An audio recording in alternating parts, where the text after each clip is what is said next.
विद्यार्थी मित्रांनो, मी प्राध्यापक मधुकर ठेंग, संचालक एकलव्य स्पर्धा परीक्षा मार्गदर्शन केंद्र चिखली, जिल्हा बुलढाणा. आपल्या ऑनलाईन क्लासेसमध्ये राज्यातील स्पर्धा परीक्षेची तयारी करणाऱ्या संपूर्ण विद्यार्थ्यांचे हार्दिक स्वागत स्वागत स्वागत स्वागत. आता आपल्याला कुठल्याच क्लासला जाण्याची गरज राहिलेली नाही. घरीच बसून आपण MPSC मुख्य परीक्षांच्या दृष्टिकोनातून स्पर्धा परीक्षेची तयारी करू शकता. ही सुवर्ण संधी तुमच्यासाठी मी घेऊन येत आहे. या ठिकाणी आपण मराठी व्याकरण हा घटक घेत आहोत. तर त्यामध्ये घेणार आहोत आपण आज वाक्य पृथक्करण. वाक्य पृथक्करण थोडक्यात काय, तर कोणतंही वाक्य असतं तर वाक्य आपण अगोदरच पाहिलेलं आहे.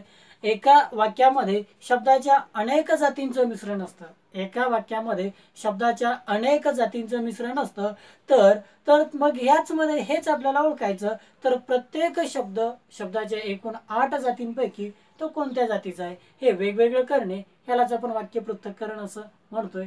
आता ह्या ठिकाणी जर म्हटलं तर वाक्य पृथक्करण मध्ये फक्त एका शब्दाचा अर्थ पृथक म्हणजे वेगळे करणे. पृथक म्हणजे वेगळे करणे. आणि थोडक्यात वेगळे करणे म्हणजे काय, तर वाक्यातील प्रत्येक शब्द नेमका कोणकोणत्या जातीचा आहे किंवा तो वाक्यामध्ये शब्दाची कोणती जात म्हणून तो त्या ठिकाणी काम करतोय हे ओळखणे म्हणजेच वाक्यातील शब्द वेगवेगळे करणे, हेच आपण या ठिकाणी समजतोय. तर चला मग आता वाक्य पृथक्करणच्या या दृष्टिकोनातून जर म्हटलं तर प्रत्येक वाक्याचे मुख्य 2 भाग पडतात मित्रांनो. मग नंबर एक मध्ये सांगता येतं आपल्याला उद्देश्य विभाग, आणि नंबर 2 मध्ये सांगता येतो मित्रांना विधेय विभाग. म्हणजे या ठिकाणी आपल्या आता असं लक्षात आलं मित्रांनो, कोणत्याही वाक्याचे जर म्हटलं तर 2 भाग सांगता येतात. एक सांगता येते आपल्याला उद्देश्य विभाग, तर दुसरं सांगता येते आपल्याला विधेय विभाग. तर मित्रांनो लक्षात घ्या, उद्देश्य म्हणजे वाक्यातील कर्ता किंवा संपूर्ण वाक्य ज्या शब्दाबद्दल माहिती सांगत आहे तो म्हणजे वाक्यातील उद्देश्य किंवा कर्ता होय. बरोबर आहे. तर नंबर 2 मध्ये सांगता येते आपल्याला विधेय म्हणजे क्रियापद. बरोबर आहे. विधेय ह्यालाच आपल्याला सांगता येते काय, तर क्रियापद म्हणजे वाक्यातील क्रियादर्शक शब्द किंवा वाक्याचा अर्थ पूर्ण करणारा शब्द म्हणजे आपल्याला सांगता येते विधेय. बरोबर आहे. वाक्याचा अर्थ पूर्ण करणारा शब्द किंवा वाक्यातील क्रिया दर्शविणारा शब्द म्हणजे सांगता येते आपल्याला विधेय. आणि थोडक्यात उद्देश्य विभाग आणि विधेय विभाग हे वाक्याचे 2 प्रकार पडतात. तर नंबर एक मध्ये आपल्याला उद्देश्य विभाग मध्ये 2 घटक सांगता येतात. नंबर 1 मध्ये सांगता येते आपल्याला उद्देश्य, त्यालाच आपण म्हणू शकतोय कर्ता. नंबर 2 मध्ये सांगता येते आपल्याला उद्देश्य विस्तार. म्हणजे उद्देश्य विस्तार म्हणजे उद्देश्य किंवा कर्ता याबद्दल विशेष माहिती सांगणारे शब्द पण त्यापूर्वी आलेले असते तर त्यांना म्हणायचं आपल्याला उद्देश्य विस्तार. नंबर 2 मध्ये विधेय विभाग, ह्याचे वेगवेगळे प्रकार. नंबर 1 मध्ये सांगता येते आपल्याला कर्म, म्हणजे याला टाकायचं आपल्याला विधेय विभाग मध्ये. नंबर 2 सांगता येते आपल्याला कर्म विस्तार. कर्म विस्तार म्हणजे थोडक्यात कर्माबद्दल विशेष माहिती सांगणारे शब्द म्हणजे कर्माचा परिचय करून देणारे शब्द ह्यांना म्हणायचं आपल्याला कर्म विस्तार. बरोबर आहे. नंबर 3 मध्ये सांगता येते आपल्याला विधानपूरक. आता विधानपूरक म्हणजे थोडक्यात सांगता येते वाक्यातील नामाबद्दल विशेष माहिती सांगणारे शब्द जर नामानंतर आलेले असतील तर त्यांना विधानपूरक म्हणावे. नामाबद्दल माहिती सांगणारे शब्द नामापूर्वी आल्यास उद्देश्य विस्तार म्हणावं. तर नामाबद्दल विशेष माहिती सांगणारे शब्द नामानंतर आल्यास विधानपूरक असं त्यांना म्हटलं जाते. नंबर 4 मध्ये सांगता येते आपल्याला विधेय विस्तार. आता विधेय विस्तार मध्ये जर म्हटलं तर एक 5 मध्ये आपण टाकून घेऊया विधेय. बरोबर. आता 5 मध्ये मित्रांनो आपल्याला टाकता येते काय, विधेय. म्हणजे थोडक्यात विधेय कोणाला म्हणतो आपण, तर क्रियापद किंवा वाक्याचा अर्थ पूर्ण करणारा शब्द म्हणजे विधेय, बरोबर आहे. आणि या क्रियापदाबद्दल विशेष माहिती सांगणारे शब्द म्हणजे क्रियाविशेषण आहे, बरोबर आहे. म्हणजे वाक्यातील क्रियापदाला आपण जर केव्हा, कोठे, कसे ह्या शब्दाने प्रश्न विचारल्यास येणारे उत्तर म्हणजे विधेय विस्तार म्हणजे क्रियाविशेषण, बरोबर आहे. अशा पद्धतीत प्रत्येक वाक्याचे 2 आपल्याला विभाग सांगितले जातात, बरोबर आहे. त्यामध्ये नंबर 1 मध्ये जर म्हटलं तर उद्देश्य विभाग, नंबर 2 मध्ये जर म्हटलं तर विधेय विभाग, बरोबर आहे. तर यांच्याबद्दल आपण आता स्पष्टीकरणात्मक माहिती बघूया. पहा, आता नंबर 1 मध्ये आपल्याला सांगता येते पहा उद्देश्य म्हणजे थोडक्यात एकदा लक्षात घ्या. मुख्य प्रकार वाक्याचे जे 2 प्रकार उद्देश्य विभाग व विधेय विभाग त्यापैकी पहिला प्रकार घेत आहोत आपण आता उद्देश्य विभाग. त्यापैकी पहिला प्रकार घेत आहोत आपण उद्देश्य विभाग. आणि या उद्देश्य विभागचे जे 2 भाग येतात, घटक येतात. कोणकोणते? एक उद्देश्य किंवा दुसरा आहे ते उद्देश्य विस्तार. त्यामध्ये नंबर 1 मध्ये घेऊया आपण आता उद्देश्य किंवा कर्ता म्हणजे कर्त्यालाच आपण उद्देश्य म्हणतोय. म्हणजे थोडक्यात वाक्यातील क्रिया करणारा जो असतो तो कर्ता आणि कर्ता म्हणजेच उद्देश्य किंवा संपूर्ण वाक्य ज्या शब्दाबद्दल माहिती सांगते त्याला म्हणायचं आपल्याला उद्देश्य, बरोबर आहे. मग थोडक्यात 1-2 उदाहरण घेऊन टाकू आपण. पहा, ताजमहाल सुंदर आहे. मग आता ह्या ठिकाणी काय सांगता येते आपल्याला? संपूर्ण वाक्य ताजमहाल या शब्दाबद्दल माहिती सांगत आहे, म्हणून हा वाक्याचा उद्देश्य, बरोबर आहे. आणि उद्देश्य म्हणजे थोडक्यात ज्यावेळी वाक्यातील क्रियापद हे काहीही क्रिया दर्शवित नाही, फक्त वाक्याचा अर्थ पूर्ण करते, म्हणून याला काय म्हणतोय आपण? क्रियापद. म्हणजे या ठिकाणी क्रिया काहीच घडली नाही, पण संपूर्ण वाक्य ताजमहाल या शब्दाबद्दल माहिती जाते, म्हणून त्याला म्हणायचं आपल्याला उद्देश्य, बरोबर आहे. त्यानंतर आणखी एक वाक्य सांगता येते आपल्याला. पहा, रामूचा शर्ट फाटला. संपूर्ण वाक्य माहिती देते शर्ट बद्दल, बरोबर आहे. मग तो या ठिकाणी आपल्याला उद्देश्य असं सांगता येतो. किंवा त्याने आंबा खाल्ला. आता या ठिकाणी क्रिया घडली खाण्याची आणि खाणारा कोण? तर त्याने. हा झाला वाक्याचा कर्ता म्हणजे उद्देश्य म्हणजे आपल्याला लक्षात आलेलं आहे काय? तर संपूर्ण वाक्य ज्याच्याबद्दल माहिती सांगते तो शब्द किंवा वाक्यातील कर्ता म्हणजे उद्देश्य. नंबर 2 मध्ये घेत आहोत आपण आता उद्देश्य विस्तार.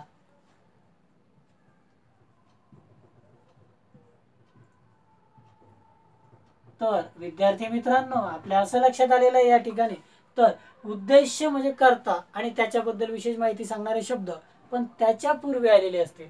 म्हणजे नामाबद्दल विशेष माहिती सांगणारे शब्द पण नामापूर्वी आलेले असतील तर त्यावेळी त्यांना म्हणायचं आपल्याला उद्देश्य विस्तार. उदाहरणार्थ सांगता येते. एक वाक्य घेऊया.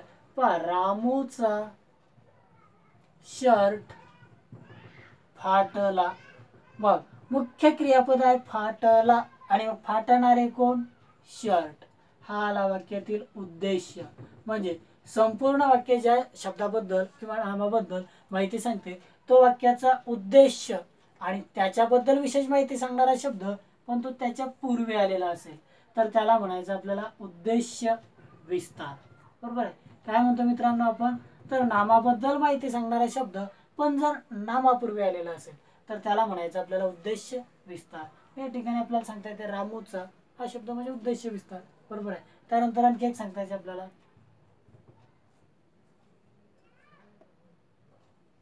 श्यामरावांचा कुत्रा हरवला. श्यामरावांचा कुत्रा हरविला. बघ संपूर्ण वाक्य माहिती सांगते कुत्राबद्दल, दिलेल्या वाक्याचा उद्देश्य, पण ह्या उद्देशाबद्दल विशेष माहिती सांगणारा शब्द म्हणजे नामाबद्दल विशेष माहिती सांगणारा शब्द नामापूर्वी आलेला आहे म्हणून काय म्हणतोय आपण त्याला? उद्देश्य विस्तार. आणि विद्यार्थी मित्रांनो, आपल्या असं लक्षात आलं या ठिकाणी तर नामाबद्दल विशेष माहिती सांगणारा शब्द जर नामापूर्वी आलेला असेल तर त्याला आपण काय म्हणतोय? उद्देश्य विस्तार, बरोबर आहे. अशा पद्धतीमध्ये उद्देश्य विभाग आपला संपला. नंबर 2 चा प्रकार येते पहा ब मध्ये विधेय विभाग. मग विधेय विभाग म्हणजे आपल्याला थोडक्यात करता विधेय म्हणजे क्रियापद, बरोबर आहे. आणि विधेय विभाग मध्ये आपल्याला 5 गोष्टी: कर्म, कर्मविस्तार, विधानपूरक, विधेय विस्तार व विधेय, हे 5 गोष्टी आपल्याला त्यामध्ये सांगितल्या जातात. तर नंबर 1 मध्ये घेऊया आपण कर्म. विधेय विभागाला आपण सुरुवात करतो, त्यामध्ये नंबर 1 मध्ये सांगता येते आपल्याला कर्म. मग थोडक्यात आता कर्म म्हणजे काय, तर वाक्यातील कर्त्याने केलेली क्रिया ज्या वर घडते त्याला म्हणायचं आपल्याला कर्म. म्हणजे कर्त्याने केलेली क्रिया ज्याच्यावर घडते त्याला आपल्याला म्हणायचं कर्म. मग उदाहरणार्थ एक वाक्य सांगता येते पहा आपल्याला: त्याने आंबा खाल्ला. मग आता या ठिकाणी मित्रांनो काय, तर कर्ता ने केलेली क्रिया खाल्ला, खाण्याची, ती घडते आंबा वर, म्हणून याला म्हणायचं आपल्याला या ठिकाणी कर्म. म्हणजे कर्त्याने केलेली क्रिया ज्याच्यावर घडते त्याला म्हणायचं आपल्याला कर्म. आणखी एक वाक्य सांगूया मित्रांनो, पहा: तो क्रिकेट खेळला. बरोबर आहे. मग याही ठिकाणी क्रिया कर्म येते आपल्याला क्रिकेट. आणखी आपल्याला सांगता येते पहा: पोलिसाने चोर पकडला. पहा, पोलिसाने पकडण्याची क्रिया चोरावर घडली. आणि थोडक्यात मित्रांनो आपल्या असं लक्षात आलं ना, तर कर्त्याने केलेली क्रिया ज्याच्यावर घडते त्याला म्हणायचं आपल्याला कर्म. बरोबर आहे. कर्त्याने केलेली क्रिया ज्याच्यावर घडते त्याला म्हणायचं आपल्याला कर्म. नंबर 2 मध्ये घेऊया आपण कर्मविस्तार. पहा, तर विद्यार्थी मित्रांनो या ठिकाणी कर्म विस्तार म्हणजे विशेष माहिती सांगणारा शब्द, पण कोणाबद्दल, कर्माबद्दल. मग थोडक्यात कर्माबद्दल विशेष माहिती सांगणारा शब्द पण जर कर्मापूर्वी आलेला असेल तर त्याला म्हणायचं आपल्याला काय, कर्मविस्तार. उदाहरणार्थ आपल्याला सांगता येते पहा: त्याने इतिहासाचा गृहपाठ केला. मग मित्रांनो आपलं काय लक्षात आलं, कर्ता, कर्म, क्रियापद. कर्म कोणतं, गृहपाठ कोणता, इतिहासाचा. म्हणजे कर्माबद्दल विशेष माहिती सांगणारा शब्द म्हणजे कर्मविस्तार, म्हणजे इतिहासाचा कर्मविस्तार. आणखी सांगता येते पहा आपल्याला: पोलिसाने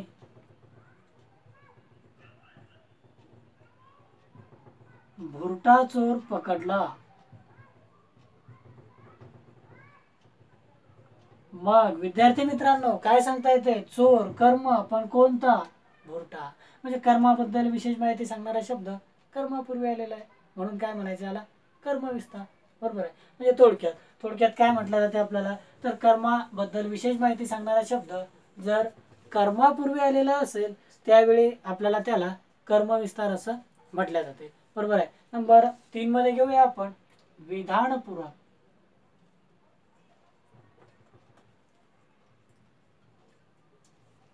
आणि विद्यार्थी मित्रांनो आपल्याला सांगता येते पहा, नामाबद्दल विशेष माहिती सांगणारा शब्द मात्र नामानंतर आलेला असेल.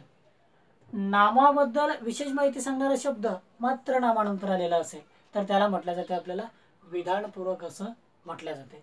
तर विधानपूरक असं म्हटलं जाते. मग उदाहरणार्थ काय सांगते,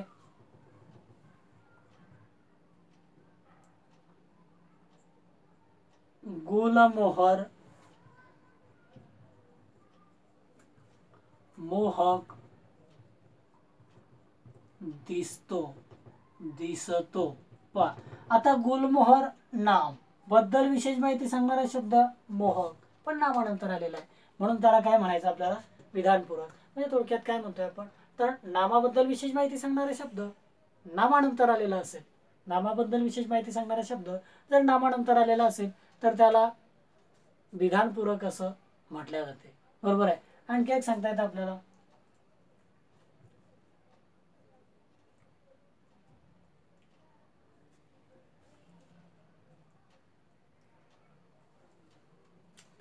आणखी एक सांगता येतं आपल्याला, नरेंद्र मोदी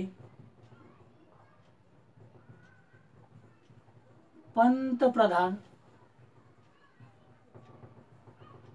आहेत. मग मुख्य कर्ता नरेंद्र मोदी यांच्याबद्दल विशेष माहिती सांगणारा शब्द पंतप्रधान आहेत. म्हणजे नामाबद्दल विशेष माहिती सांगणारा शब्द मात्र नामानंतर आला म्हणून त्याला काय म्हणायचं आपल्याला, तर विधानपूर्वक. आणखी एक सांगता येते, तो IAS झाला, तो IAS अधिकारी झाला. मग थोडक्यात काय, तर नाम, सर्वनाम बद्दल माहिती सांगणारा शब्द पण नामानंतर आला म्हणून त्याला काय म्हणायचं आपल्याला, विधानपूर्वक. आणि विद्यार्थी मित्रांनो थोडक्यात काय म्हणतोय आपण बघा ना, फक्त काय, तर नामाबद्दल विशेष माहिती सांगणारा शब्द मात्र नामानंतर आलेला असेल तर त्याला विधानपूर्वक असं म्हटल्या जाते. नंबर 3 मध्ये घेऊया आपण विधेय विस्तार.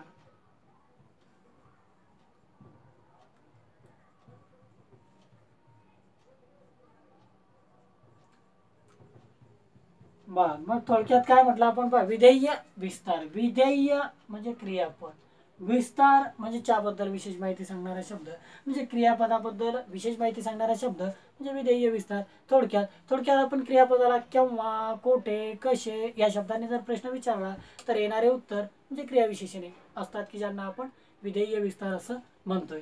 बरोबर आहे. मग त्यामध्ये उदाहरणार्थ आपल्याला सांगता येते, पहा,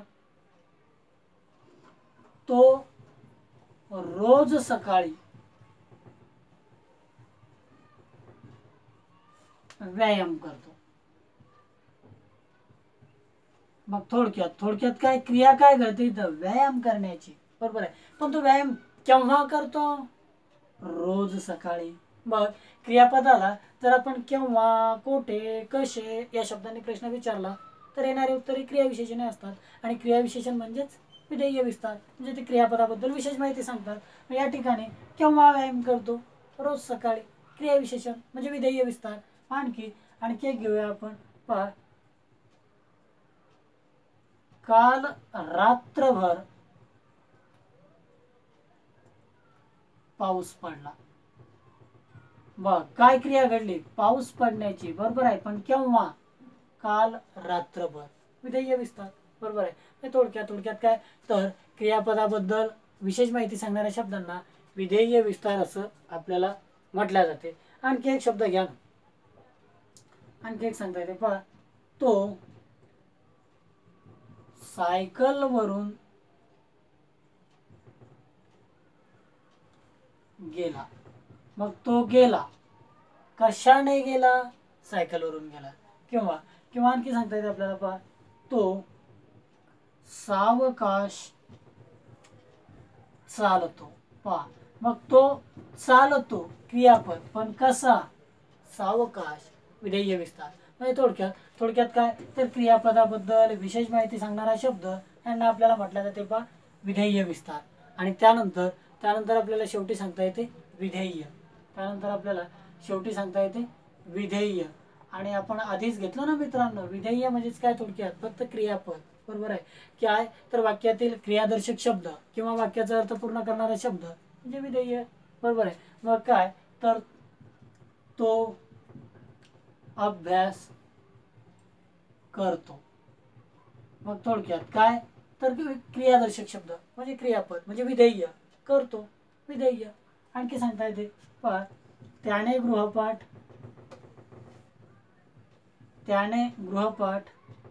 केला. विधेय, क्रियापद, केला, वाक्याचा अर्थ पूर्ण करणारा शब्द म्हणजे क्रियादर्शक शब्द. बरोबर आहे. आणखी एक सांगता येते आपल्याला, त्याने मुलाला मुंबईस धाडला. म्हणजे थोडक्यात काय, विधेय, क्रियादर्शक शब्द किंवा वाक्याचा अर्थ पूर्ण करणारा शब्द म्हणून त्याला म्हणायचं आपल्याला विधेय.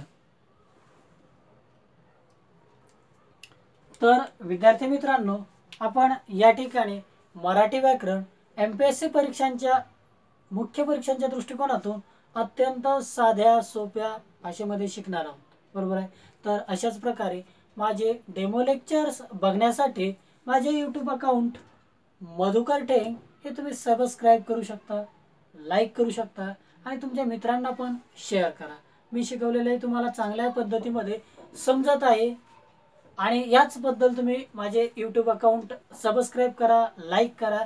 म्हणजे मी यूट्यूब अकाउंटला टाकलेले व्हिडिओ तुम्हाला नोटिफिकेशन्स मिळतील, म्हणजे तुम्ही ते वारंवार पाहू शकता. आणि तुमच्या मित्रांना पण शेअर करा. जेवढे जास्तीत जास्त लोकांनी माझे यूट्यूब अकाउंटवरील डेमो लेक्चर्स लाईक केले तेवढे मला पण आवडेल. आणि मला आवडल्यानंतर मी आवडीने अशाच पद्धतीत माझे डेमो लेक्चर्स ह्या यूट्यूब अकाउंटला टाकत जाईल. आणि तुम्हाला चांगल्याच पद्धतीने तयारी करायची असेल तर माझे संपूर्ण मराठी व्याकरणाचे व्हिडिओ तुम्ही DVD माध्यमातून मागवू शकता व तुमची स्पर्धा परीक्षांची तयारी चांगल्या पद्धतीमध्ये करू शकता.